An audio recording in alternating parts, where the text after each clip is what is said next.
Yeah, and I have the practice down to 2 hours and 16 minutes. I Wow. think that they had one that was 2 hours and 20 minutes. I thought we were going to break this year's training camp record, but I don't think we can say that we did. The injury to which you are referring is Chase Claypool with an apparent hamstring issue, and unfortunate, guys, the way it happened, because in one-on-one drills, Claypool gets into it with the rookie Tyrique Stevenson.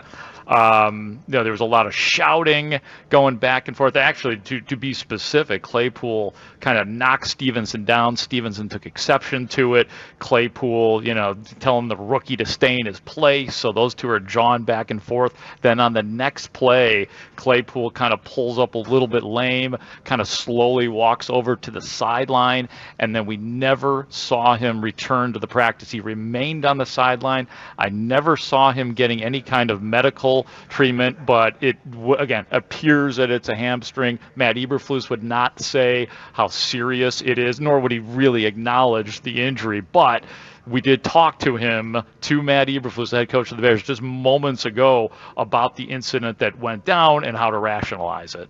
What did you think of Chase Claypool and Tyrique Stevenson getting into it in one-on-ones, and then we didn't see Claypool practice at all after that? Yeah, that's just physical. The guys are just being physical out there. That's why we got pads on. There's nothing wrong with that. And, you got to have some of that for sure. And it's a physical game.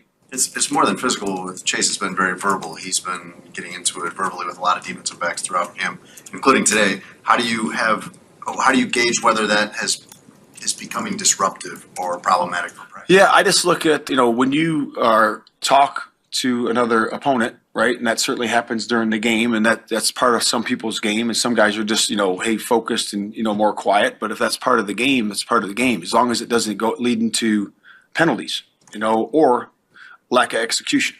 So if you can keep your focus, and that's how you do it, and you don't fight, okay, because that's a penalty. That's part of the game, so that's how I look at it. How significant is his injury? Yeah, we'll see. I got to talk to the staff, and we'll see. We'll see where it goes.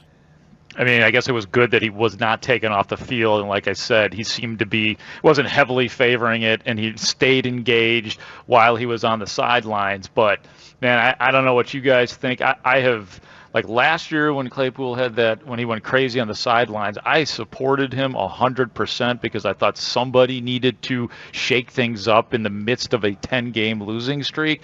But I think that somebody needs to tone him down just a little bit, so when the games actually start that he stays in the games.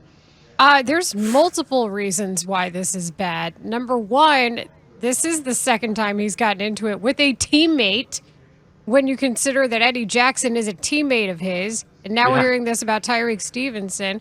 And to me, there is a mind-body connection that you have, and you worry about it being disrupted when you're focused on the wrong things. And I don't know in a field of play, Mark, how that doesn't turn into a penalty.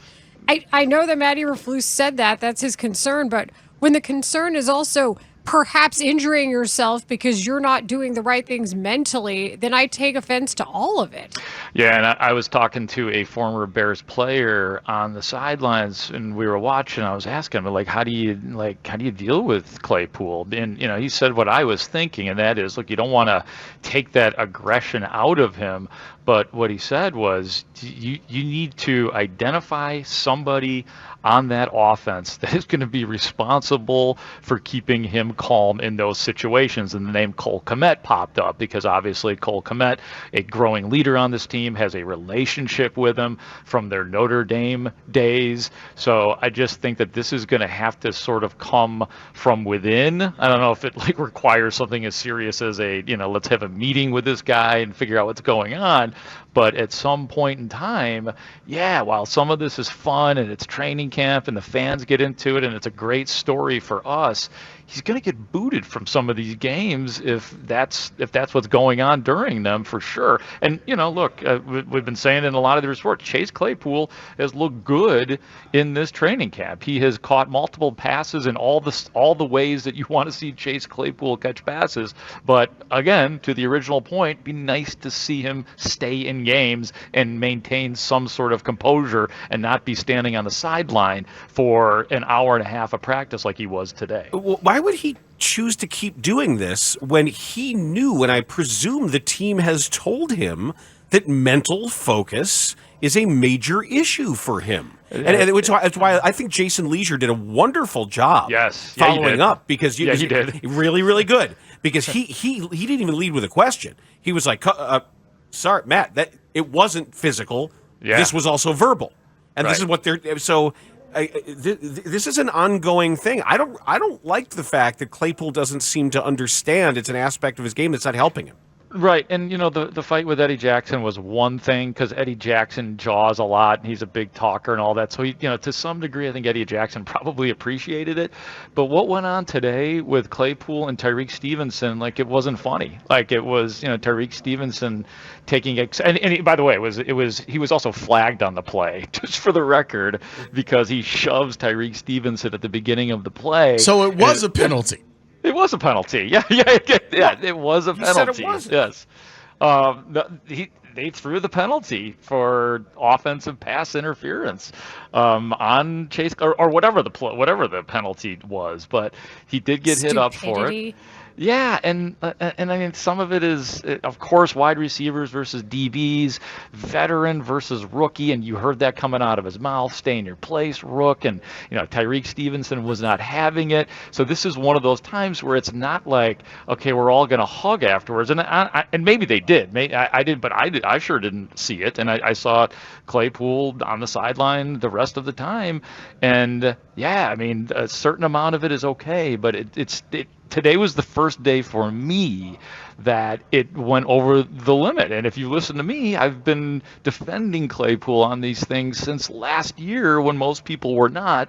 But today was the day where I was like, okay, I see it now. It's a little bit too much. This needs to be toned down, because Claypool can still be, a very important part of this team in a lot of ways. If the Bears are going to succeed, he has to be a big part of things on their offense. But if he's getting messed with by a rookie, like, try saying that on a field of play. If I'm a rookie corner and I know I can get to him that much, I'm rattling the cage every chance I get. Say that to Jair Alexander. See what happens. Man, I mean, that is such a great point too, Leila, but you're right, because if he's getting in his head, I can't imagine what some of these veteran cornerbacks, who probably already know the reputation of Chase Claypool, how they're going to get in his head. So somebody needs to get in Chase Claypool's head. And you would think that Chase would also be concerned about getting into his pockets. Like, this is a big year for him. You can't be injured if you're trying to give yourself some generational wealth this year. Amen, Laurence. And you also don't want to appear to be a guy whose teammates don't like him. And I don't know if that's the case right now. We haven't been in the locker room yet, and all the press or the pressers that we get are from the podium. So I don't know what the vibe is. I mean, everybody that we've asked has supported him, and they give the stock answers, but it's really hard to figure out.